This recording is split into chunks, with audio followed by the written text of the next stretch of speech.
मृत्यू कोणाच्याही हातात नाही, तसेच मृत्यूनंतर मृत व्यक्ती अंत्यविधीसाठी जमलेल्या लोकांना भेटू शकत नाही। यावर अमरावतीतील रहाटगाव येथील एका सेवानिवृत्त पोलीस अधिकाऱ्याने अजब शक्कल लढवली आहे।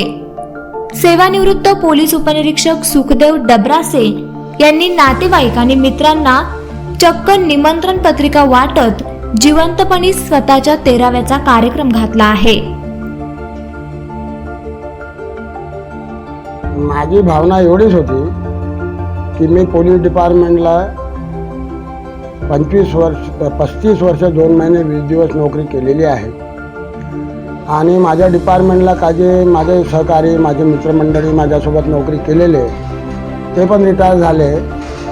रिटायर झाल्यानंतर आज रिटायर झाले आणि आठवड्याभरात मरण पावले। कोणी 1 महिन्याने रिटायर झाले, मरण पावले। कोणी 6 महिन्याने, वर्षाने रिटायर झाले, मरण पावले। म्हणून त्यांनी पेन्शनचा आनंद नाही घेतला। 1 महिनासुद्धा त्यांना पेन्शन मिळाली नाही, परंतु मी 5.5 वर्षापासून पेन्शनचा खूप आनंद घेत आहोत।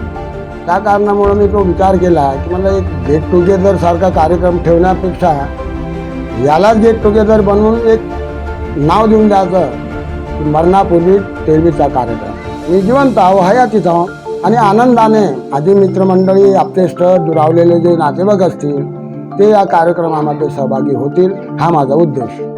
नववर्षाच्या शेवटी म्हणजेच 31 डिसेंबरला झालेल्या या कार्यक्रमाची सध्या अमरावती शहरात जोरदार चर्चा सुरू आहे।